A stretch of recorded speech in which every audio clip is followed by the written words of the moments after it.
Hello everyone, welcome to the Commerce School. Again, we are in the lecture of economics.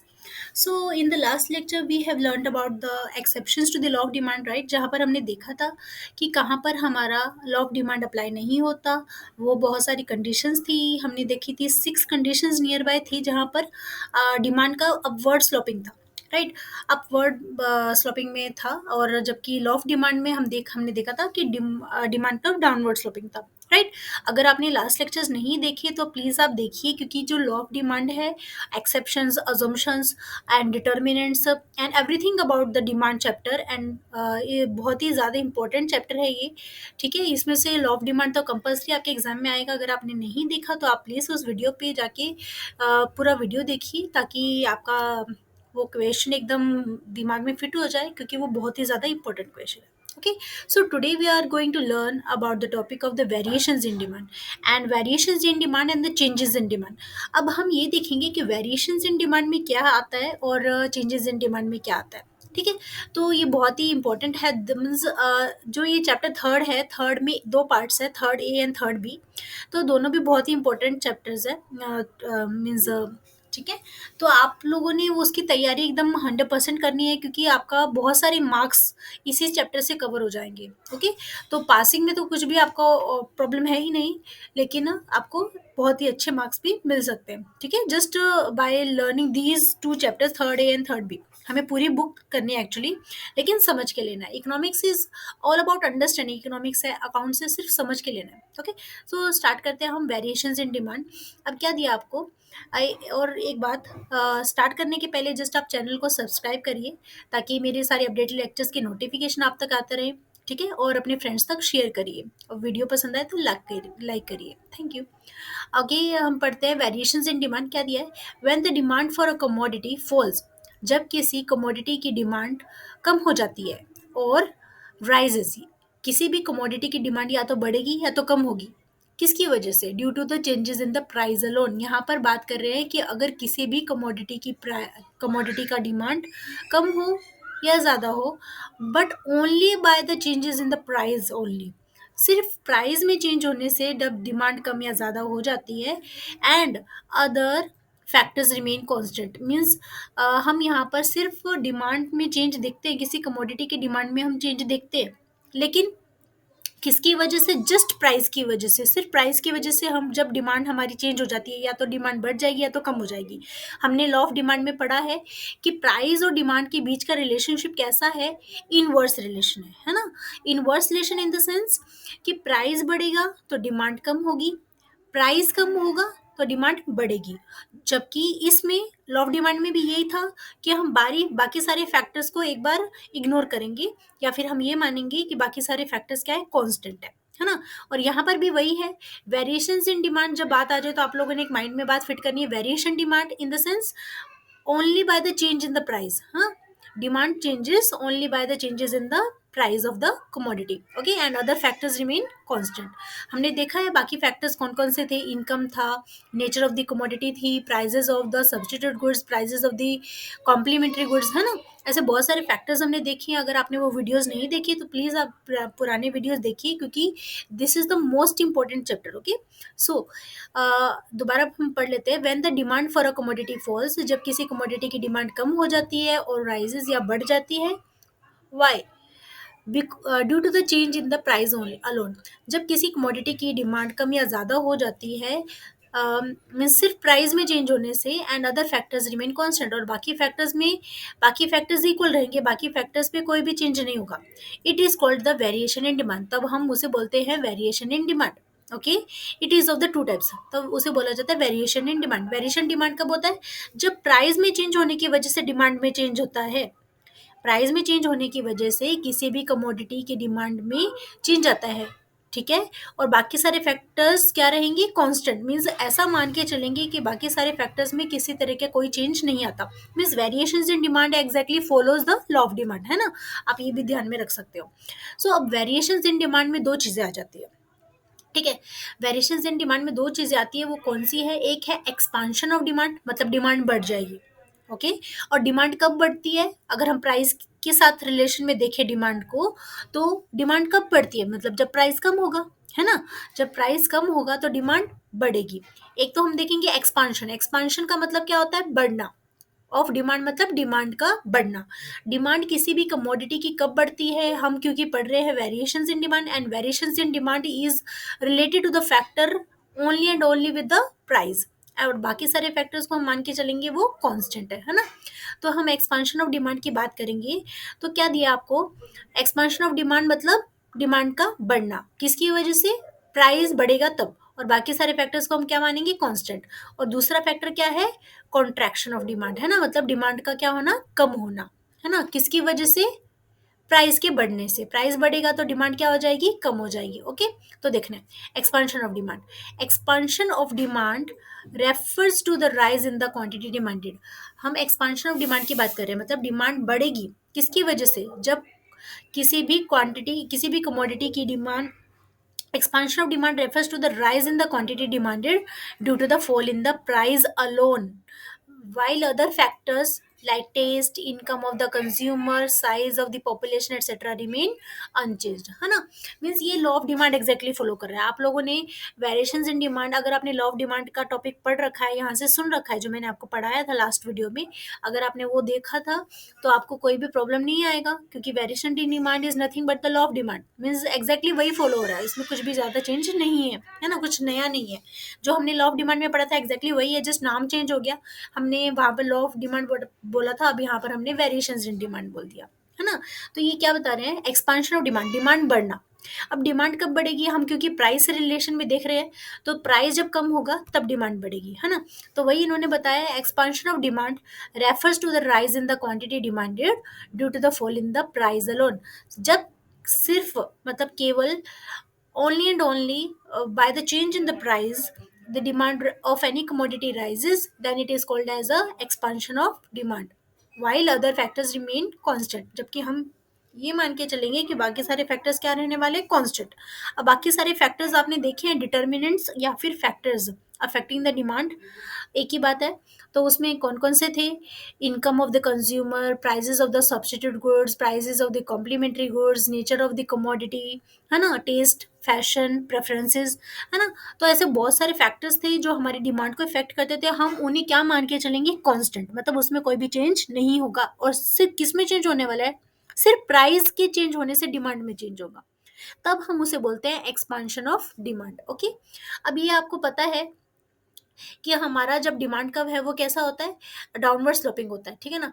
Demand curve, demand moves in the downward direction. Demand कैसे direction में जाएगी?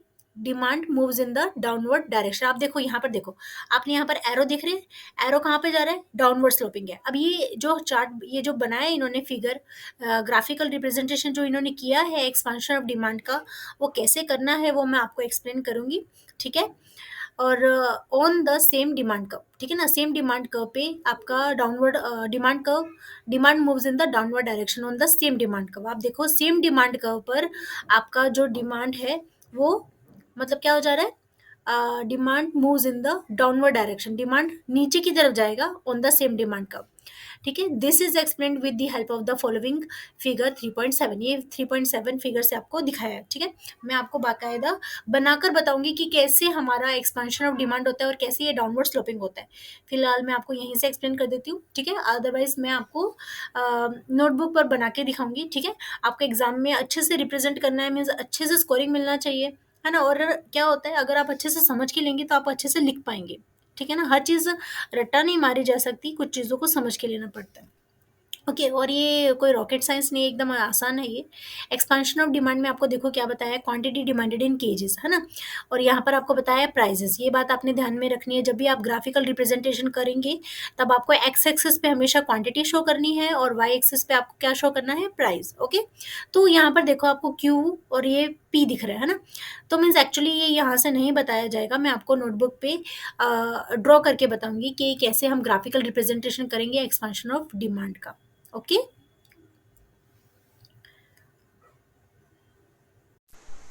तो हम ये देखेंगे expansion of demand means हमने यहाँ पर देखा कि हमारे प्राइस के कम होने से डिमांड बढ़ रहा था, right. Expansion of demand means increase in the demand only because of the price and other factors remain constant just like the law of demand, right। तो हम यहाँ पर टेबुलर प्रेजेंटेशन ग्राफिकली आपको मैं रिप्रेजेंट करके बताऊंगी कि हमारा जो डिमांड है वो एक्सपांड कैसे होगा because of the price.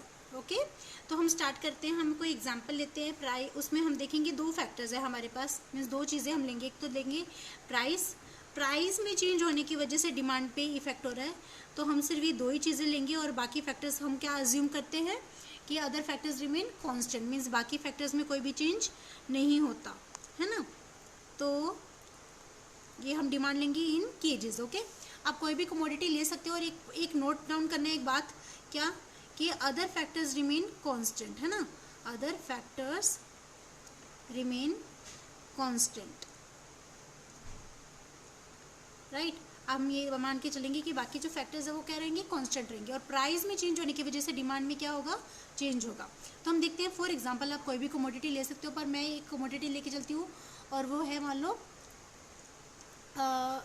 Mangoes. Okay, तो हम यहाँ पर देखेंगे कि अगर मान लो कोई भी चीज़ है, मान लो कोई भी चीज़, आप कोई भी कमोडिटी ले लो, अगर वो 100 रुपीज़ में मिलनी थी तो आपने लिया 1 kg, और वही चीज़ अगर आपकी 50 रुपीज़ में मिलेगी तो आपकी डिमांड बढ़ जाएगी और आपको अब वो उसका 2 kg में लेंगे। सपोज हमारे यहाँ पर प्राइस क्या हो गया, कम हो गया, तो डिमांड क्या हो गई, बढ़ गई, राइट है ना। आपने देखा ना, प्राइस कम हुआ, 100 से 50 हो गया, और तो यहाँ पर डिमांड 1 kg से 2 kg हो गई आपकी, राइट। तो हम यहाँ पर देखेंगे अभी ग्राफिकली अगर मैं रिप्रेजेंट करूँ तो कैसे होगा। ये देखो, ये है आपका एक्स एक्सिस एंड ये है आपका वाई एक्सिस। तो एक्स एक्सिस पे हम हमेशा क्या लेंगे, हम हमेशा लेंगे quantity demanded. Okay, quantity demanded in cases. Okay,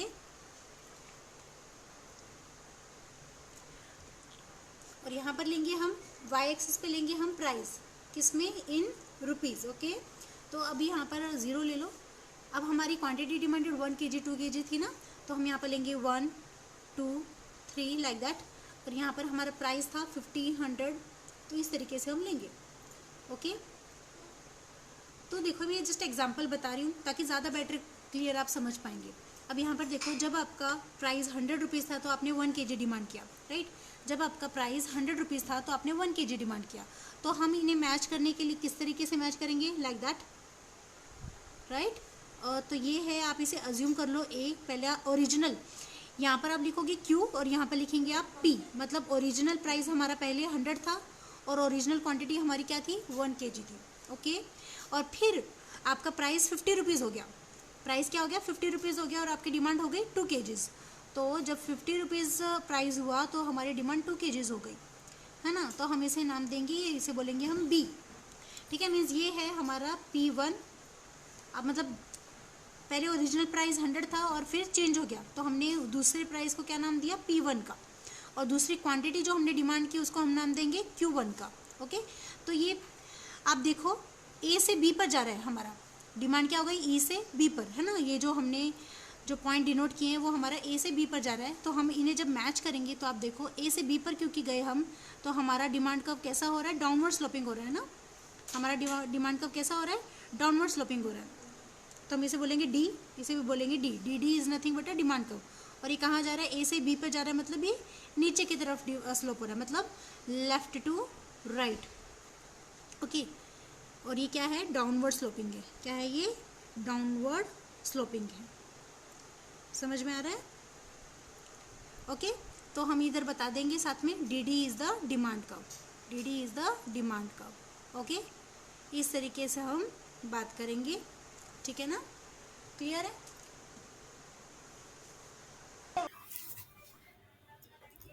तो अभी हमें समझ गया ना कि ये एक्सपेंशन ऑफ डिमांड कैसा है, और इसका मतलब, और हमने ग्राफिकल रिप्रेजेंटेशन भी देखा, ठीक है।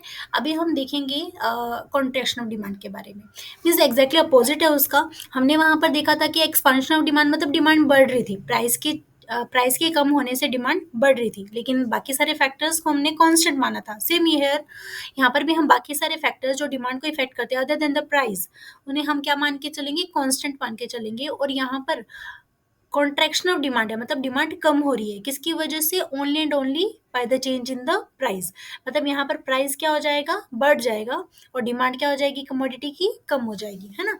तो क्या दिया, कॉन्ट्रैक्शन ऑफ डिमांड मतलब डिमांड का कम हो जाना refers to a fall in demand. Contraction of demand मतलब फॉल इन द डिमांड, मतलब डिमांड का कम हो जाना ड्यू टू किसकी वजह से, rise in the price alone, only and only by the change in the price. यहाँ पर बाकी फैक्टर्स को हम कांस्टेंट मान के चल रहे हैं, मतलब ये मान के चल रहे हैं कि बाकी सारे फैक्टर्स में कोई भी चेंज नहीं हो रहा जो भी डिमांड को इफेक्ट करते हैं। Just by the change in the price demand also changes of the commodity. तो यहाँ पर प्राइस क्या हो जा रहा है, बढ़ जा रहा है, और जिसकी वजह से कमोडिटी की डिमांड कम हो जाएगी, है ना। Other factors like the taste, ये बाकी ये फैक्टर्स मीन्स कौन से फैक्टर्स, बाकी सारे फैक्टर्स बोलिए या डिटर्मिनेंट बोलिए जो भी डिमांड को इफेक्ट करते हैं, और उनमें कोई भी चेंज नहीं हो रहा, हम ऐसा कंसिडर करके चलेंगे, this is a assumption. Okay, so income of the consumer, size of the population etcetera remain unchanged, मतलब बाकी सारे फैक्टर्स डिमांड के अलावा जो भी हैं उनमें कोई भी चेंज नहीं हो रहा, ऐसा हम कंसिडर करके चलेंगे। ओके, और सिर्फ किस में चेंज हो रहा है, प्राइस में चेंज हो रहा है, और यहाँ पर कॉन्ट्रैक्शन ऑफ डिमांड रिप्रेजेंट कि प्राइस बढ़ जा रहा है और उसकी वजह से उस कमोडिटी की डिमांड क्या हो जाएगी, कम हो जाएगी। Okay, so demand curve moves in the upward direction on the same demand curve. आपने देखा कि एक्सपांशन ऑफ डिमांड के टाइम पे हमने देखा था कि डाउनवर्ड डायरेक्शन था। ओके, ये छोटी छोटी बातें लेकिन आपको ध्यान में रखनी है, हमने ग्राफिकल रिप्रेजेंटेशन मैंने आपको नोटबुक पे करके बताया, तो आई थिंक समझ में आया होगा। तभी भी कोई डाउट हो प्लीज़ मुझे कमेंट सेक्शन में बताइए।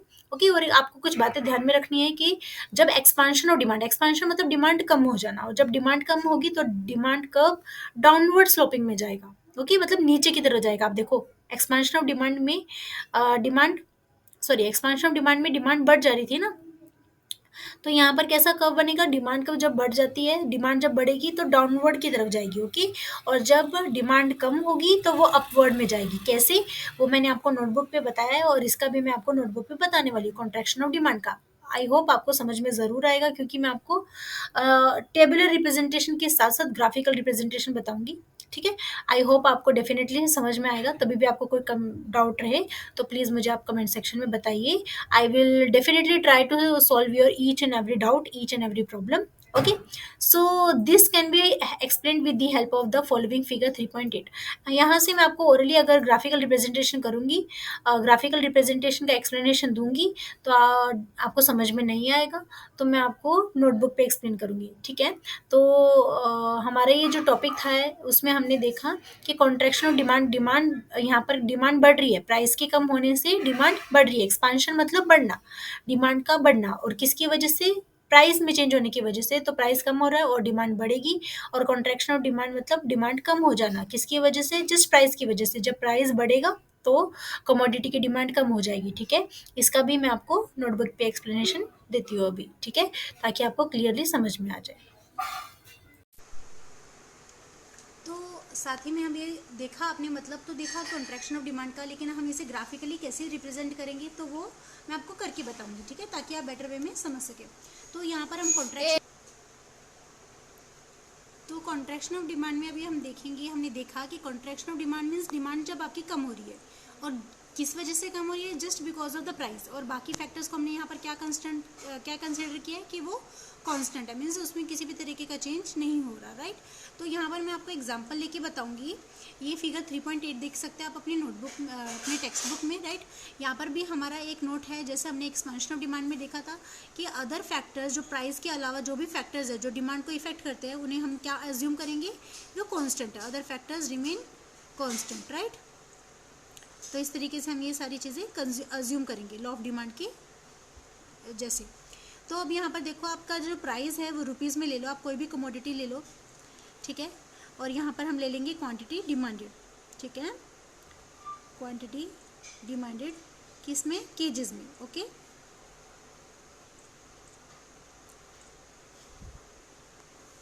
ठीक है, तो यहाँ पर हम देखेंगे कि जब आपका प्राइस 50 रुपीज़ था तब आप 2 केजीज परचेस कर रहे थे। जब आपका प्राइस 100 रुपीज़ हो गया, मीन्स आपकी जब प्राइस बढ़ गई तो आपकी डिमांड भी कम हो गई।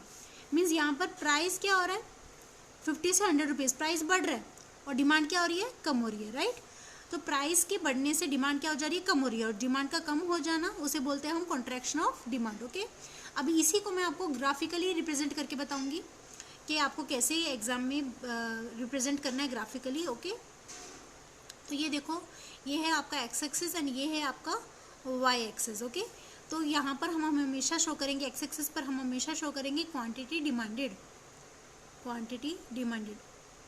और वाई एक्सिस पर हम हमेशा शो करेंगे प्राइस या फिर कोई अदर दूसरा फैक्टर जो भी रहेगा आपके पास वो। ओके, तो हम यहाँ पर 0 ले लेते हैं। आप देखो यहाँ पर हम आपकी क्वांटिटी डिमांडेड 1 और 2 तरीके से है, तो हम यहाँ पर लेंगे 1 2 3। ओके, और आपका प्राइस कैसे 50 100 इस रेंज में है ना, तो हम यहाँ पर लेंगे 50 100 150 लाइक दैट। ओके, अब यहाँ पर देखो, जब आपकी 50 रुपीज़ प्राइस था तब आपकी क्वांटिटी डिमांडेड कितनी हो गई, 2 kgs हो गई, राइट। तो 50 रुपीज़ के टाइम पर आपकी डिमांड कितनी थी, 2 kgs थी। तो मैं यहाँ पर क्या करूँगी, ज्वाइन कर दूँगी। ये हमारा ओरिजिनल प्राइस, ओरिजिनल क्वांटिटी थी, राइट। इसे मैं नाम दूँगी ए का। ओके, इसे मैं बोलूँगी ए, मतलब ओरिजिनल। और ये इसे मैं बोलूँगी, क्योंकि ये हमारा प्राइस है वाई एक्सिस पर, मैं इसे बोलूँगी पी, ओरिजिनल प्राइस के लिए पी। और यहाँ पर ले लूँगी मैं क्यू। ओके, और यहाँ पर ये क्या है, प्राइस आपका बढ़ गया, 100 रुपीज़ हो गया, तब आपकी डिमांड कम हो गई, राइट, 1 kgs हो गई। तो इस तरीके से हम दिखाएंगे। ओके, तो यहाँ पर देखो, आपका हम इसे बी बोलेंगे क्योंकि हमारा चेंज होना है। जब हमारा ओरिजिनल था तब हमने प्राइस को पी बोला और क्वांटिटी को क्यू बोला, और जिस पॉइंट पर ये दोनों मिल रहे थे उसे हमने ए का नाम दिया। अब जब प्राइस चेंज हुआ P1 बोलेंगे, और क्वांटिटी जो चेंज हुई उसे हम Q1 बोलेंगे, ठीक है ना। तो अभी इन दोनों पॉइंट को जब हम ज्वाइन करेंगे तब आपको एक कर्व मिलेगा। Okay, that will be nothing but D. आप जब स्केल से बनाएंगे तो आपका सही मतलब स्ट्रेट बनेगा। ओके, तो ये डी है, और ये क्या हो रहा है, देखो ए से बी पर जा रहा है, मतलब आपका कैसा स्लोप हो रहा है, अपवर्ड स्लोप हो रहा है ना, ऊपर की तरफ जा रहा है, मतलब राइट टू लेफ्ट। हम यहाँ पर बोलेंगे अपवर्ड स्लोपिंग। ये कैसा है, अपवर्ड स्लोपिंग है, राइट। अपवर्ड स्लोपिंग है मतलब ऊपर की तरफ जा रहा है, ए से बी की तरफ जा रहा है ना। तो इस तरीके से हम बताएंगे कि जब प्राइस क्या हो गया, बढ़ गया, तो डिमांड हमारी क्या हो गई, कम हो गई, है ना। इस तरीके से हम यहाँ पर शो करेंगे। ओके, तो हम यहाँ पर क्या बता देंगे कि D D is a demand curve, D D is a demand curve. Okay, तो an upward movement of the same demand curve from the point B to A. Okay, तो इस तरीके से आप सॉरी हम इसे बी बोल देंगे या फिर ए बोल दो, कैसा भी बोलेंगे चलता है, कुछ इशू नहीं है। वैसे आपकी बुक में ऐसा बताया तो मैं ऐसा लिख देती हूँ, ठीक है। तो बी और ए है, ठीक है। D D is a demand कर, लेकिन यहाँ पर हमारा यहाँ से लेकर यहाँ पर जा रहे हैं, तो हमारा अपवर्ड स्लोपिंग हो रहा है, मतलब डिमांड क्या हो रही है, कम हो रही है। लेकिन ग्राफिकली अगर हम रिप्रेजेंट करेंगे तो अपवर्ड मूवमेंट आएगा, ठीक है। तो आई होप समझ में आया आपको। अगर आपको कोई भी डाउट है तो आप मुझे कमेंट सेक्शन में बताइए, ठीक है। I will clear all your doubts, and please don't forget to subscribe the channel so that you can get the notification of each and every lecture. Okay, इसी तरीके से हम आगे का भी पढ़ेंगे, मीन्स चेंजेस इन डिमांड, ठीक है, in the next lecture. So thank you.